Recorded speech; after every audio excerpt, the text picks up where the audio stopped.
Seguidores do YouTube e Telegram, gente, se inscrevam, ajuda a tia aqui, ó, a tia tá ficando velha, já até cortei o cabelo agora, Chanelzinho, ó, já assumi que eu tô velha. Gente, hoje eu vou conversar aqui com vocês, na verdade, assim, eu vou esclarecer um pouquinho. O primeiro traço de caráter que eu fiz foi o traço de caráter esquizoide. Eu comecei pela sequência, que é a sequência da própria milenização do sistema nervoso central. Então ele foi o primeiro traço que eu falei no primeiro vídeo, mas, né, gente, não dá para agradar todo mundo, mas eu levo em consideração quando vocês escrevem embaixo muito, até porque meu canal é pequenininho e eu consigo dar conta do que vocês me pedem. Então, há pedidos aí, ó, tô fazendo pra você. A pedidos eu vou estar falando um pouquinho mais sobre o traço de caráter esquizoide e como entender, né, como reconhecer o traço e como motivar esse traço aí, ó, para ser justo singularmente com cada traço, né? Como você colocou ali embaixo, você advogou perfeitamente. Então, eu vou falar com vocês agora especificamente do traço de caráter esquizoide, mas não esquecendo que na série eu falei primeiro do esquizoide, depois eu fui pro oral, para depois ir pro psicopata, para depois ir pro masoquista, para depois ir pro terminar no rígido. Que essa é uma sequência que o próprio Reich, né, propõe para se pensar a formação do sistema nervoso central. Então eu segui isso direitinho, gente. Agora eu vou falar um pouquinho mais, vou dar um pouquinho mais de atenção para esse traço, tá bom? Começando por entender como que se forma, né, o traço de caráter esquizoide. O traço de caráter esquizoide, ele se forma ainda lá na vida embrionária, quando o bebezinho está sendo formado, né, dentro do útero da mãe, passando por todos os processos aí de divisão alélica, de todas as divisões celulares, e aí que se forma um embriãozinho, né, e esse embriãozinho vai se desenvolvendo até virar um fetinho.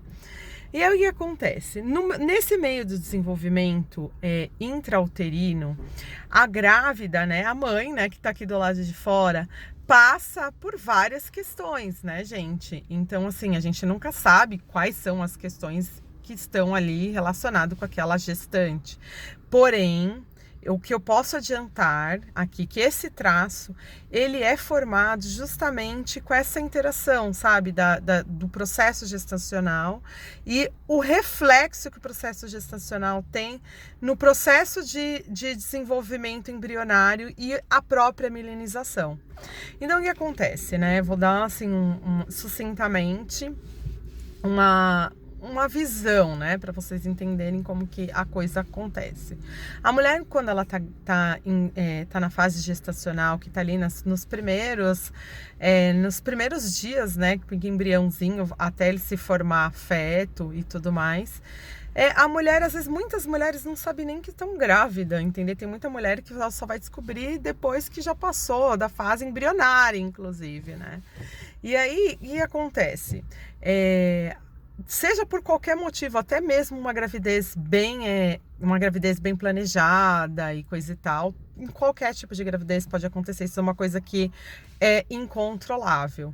E aí acontece, durante o processo gestacional, a mãe passa às vezes por angústia, passa por problemas, passa por várias questões, às vezes passa por questões assim de estresse muito grande. E aí o que acontece? O estresse gera...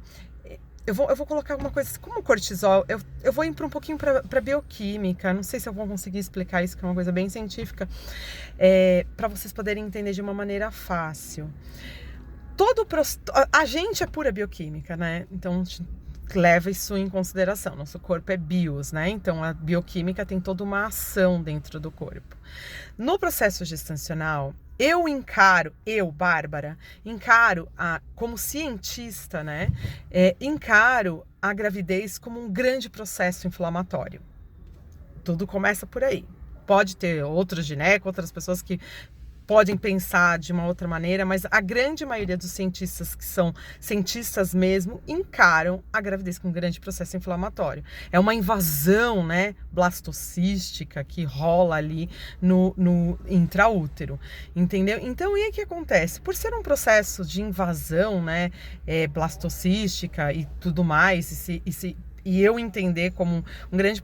Eu e vários cientistas entendem como um grande processo inflamatório, tem uma implicação. Porém, como tudo na vida, a gente passa por nervoso, passa por estresse, passa por N coisas na vida. E durante o processo gestacional, a mulher, quando ela passa por um estresse, acontece o quê? Uma vasoconstricção, porque o processo gestacional já gera muita vasodilatação, gera muita... como que eu poderia te explicar? Tem muita vascularização, essa é a palavra certa. Ocorre muita vascularização da região uterina. No processo gestacional, onde às vezes acontece um estresse, às vezes não há gravidez desejada, ou as N motivos que diminui essa vascularização, essa é a palavra certa, que eu tô lembrando aqui, quando ocorre uma diminuição, por exemplo, de uma vascularização uterina ali, né, onde a oferta de sangue no próprio meio intrauterino é diminuída, o que acontece? Esse útero, ele diminui, né, diminui a vascularização, logo esse útero gravídico, ele fica mais duro. Ele causa uma certa rigidez muscular. Essa rigidez produzida dentro do intraútero, o feto, né, mesmo que ele tem lá, tá dentro do saco lá da bolsa vitelínea ali, tá, mesmo que tá cheio dos liquidinhos lá que tem todo e coisa e tal, para proteger esse fetinho ou esse embriãozinho, mesmo assim, esse bebezinho, não vou colocar bebê, tá, gente? Só para ser fofinho, embrião, feto, bebê, vou colocar como bebê. Esse bebezinho que tá lá dentro, ele sofre todas as ações de sensopercepção, olha só que interessante, de sensopercepção desse útero, que ele perdeu um pouco da vascularização e logo ele ficou mais duro. E, porém, mais gelado. E aí, o que acontece? As terminações nervosas que estão todas sendo desenvolvidas, né, no processo de milinização, começa a dar as sensopercepções desse corpinho. E esse corpinho começa a sentir, se a mãe ainda passa por muitas dessas vezes de diminuição, ou às vezes tem um problema, às vezes, gente, de ter uma pré-eclâmpsia, tem diabetes, tem série de patologias, né, pré-existenciais que já dificulta o processo de vascularização uterina. E aí o que acontece? Essa falta, né, vamos colocar assim, falta, pra vocês poderem entender, essa falta de vascularização uterina produz uma sensopercepção uterina pro feto que está em desenvolvimento como uma coisa desagradável. E essa sensopercepção desagradável faz com que a milinização do sistema nervoso central, da coluna, que está dando toda uma sensopercepção para esse corpinho em desenvolvimento, com uma coisa desagradável. Então, assim, toda energia, eu poderia até colocar energia kundalínica, né? Toda a energia da formação da milinização da coluna acaba se concentrando para o cérebro. Por quê? O bebezinho, vou colocar bebezinho, tá? Feto ou embrião, entenda como vocês quiserem. O que acontece com ele? Ele começa a se neuroproteger, para que ele não sentir desagradável. Então, ele no seu desenvolvimento, ele vai sentindo assim essas oscilações do corpo da mãe, como se, vamos colocar assim, que ele não tem consciência disso, né? Como se ele estivesse produzindo aquilo. E às vezes mesmo o processo gestacional pode produzir na mãe uma sensação que muitas mulheres são loucas para engravidar, e na hora que engravidam, vê que não é aquele mar de rosas, começa a ficar meio pirada, né? Que coisa, eu vomito, eu me sinto mal, que coisa e tal. Às vezes, todos esses estresses da mãe, né, de tipo, às vezes até mãe de primeira viagem, produz ali diminuição da vascularização. E esse bebezinho vai sentindo isso diferente lá dentro. Às vezes, mães até que tentaram aborto e coisa e tal. E, gente, são tantas as questões que eu não vou entrar em questões em pormenores.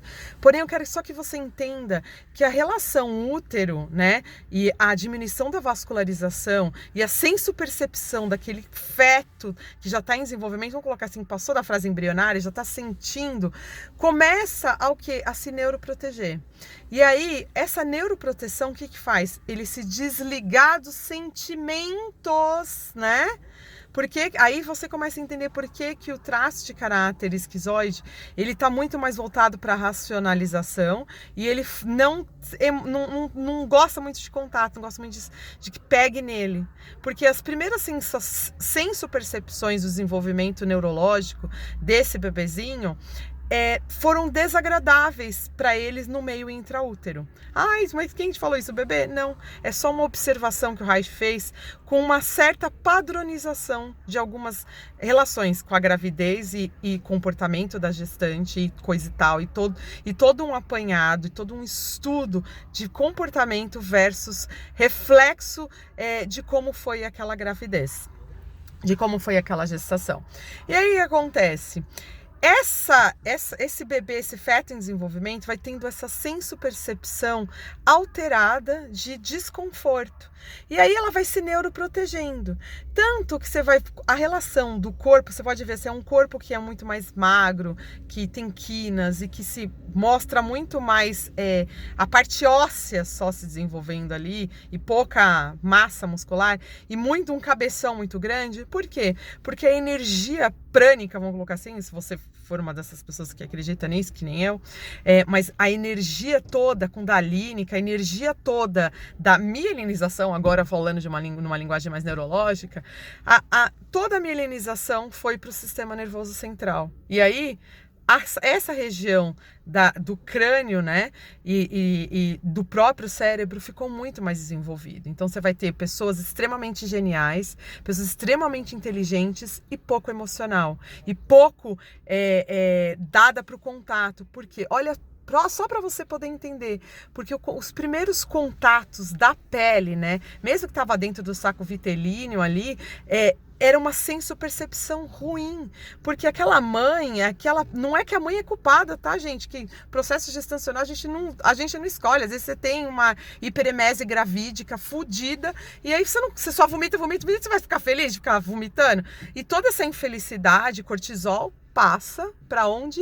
Adivinha? Pro útero. E ali vai diminuir a vascularização, que poderia estar com uma alta vascularização, e a sensopercepção deste útero em relação ao feto começa aí. E é por isso que o esquizoide, ele, por exemplo, não gosta tanto que põe a mão nele, não gosta muito de contato. Quando você vai se relacionar com o esquizoide, vai ser um relacionamento muito mais racional. E ele vai estar no mundo dele, e os momentos sexuais podem ser incríveis, mas depois não fica perene beijinho, abraço, aperto de mão, essas coisas que não vai rolar.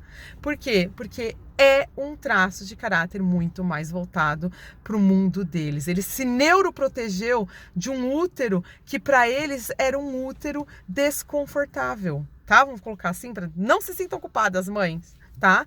Mas que ninguém controla isso, ninguém controla. Às vezes seus hormônios te deixam maluca, o corpo não tem como controlar isso, não se sintam culpados.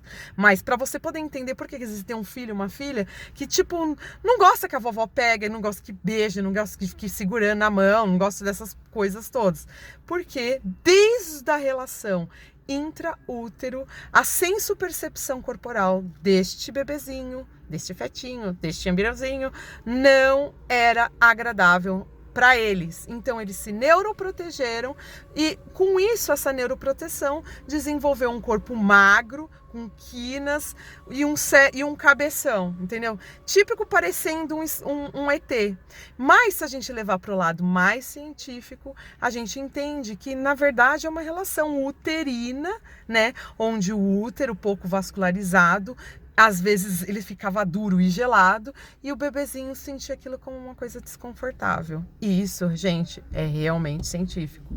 Então, para você poder entender que às vezes você está cobrando aí numa relação esquizoide uma posição mais emocional como um oral, o oral já não, o oral já sentiu o útero como, né, delícia, né? A mãe manda uma comidinha gostosa, goza e tudo mais. Era muito mais confortável. Isso tem uma relação, você vai estudar as gestantes, vai estudar os esquizoides, sempre chega no valor de X, gente, é sempre a mesma história. E isso fez com que o Reich, né, ele tivesse essa visão completamente clara de que esse traço e todos os outros foram desenvolvidos no intraútero, mas esse tem essa conotação, o porquê que essas pessoas não gostam tanto de contato corporal e gostam de, às vezes, parece até um autismo, né? Mas não é. Isso inclusive, é até uma coisa para se pensar. Olha, não confunda um traço de caráter esquizoide com autismo. Às vezes, você pode ter um autista que tem uma esquizoidia também. Aí complica um pouco mais. Mas, se você tem uma pessoa que aparentemente é normal e só não gosta de contato, tem essa manifestação anatômico-corporal da magreza, das quinas, de você ver um cabeção, uma cabeça retilínea, assim, é tipo aquelas pessoas magras que tem a face retilínea, entendeu? Como se fosse o salsicha do... É salsicha? É. Do Scooby-Doo. Entendeu? Então, você lembra aquelas pessoas típicas salsicha do Scooby-Doo? Você já sabe, aquela pessoa mais esquizoide. Não vai gostar tanto de contato. É lógico que você estiver namorando, casado com um esquizoide, eles vão gostar de contato com você, porque você entrou no mundo deles. Eles deixaram você entrar no mundo deles. Então, assim, você tem que esperar a permissão. Você quer motivar um traço de caráter esquizoide? Entende que ele é uma pessoa genial, que você tem que aguçar a genialidade dele. Entende que você vai ter uma pessoa que não gosta de contato corporal, mas se você for devagarzinho, entrando no mundo dele com carinho e cuidado, ele também vai gostar. É lógico que ele tem libido também, não chega num determinado momento, os hormônios falam mais altos. E aí, quando ele se relacionar com você, você tem que ser uma pessoa que seja transparente. Quanto mais transparente você for, não quiser invadir o mundo dele, mas ser pedir permissão para entrar no mundo dele e ele te deu uma permissão, faça um bom uso disso e mostre que você é uma pessoa de confiança, porque eles são extremamente desconfiados também, até porque eles estão no mundo deles e eles acham que esse mundo aqui nosso é porcaria. Então, para você trazer eles para o nosso, mostra que existe sim uma segurança nisso e que você respeita o espaço dele quando ele precisar voltar e ficar na caverna. Fica a dica aí, ó.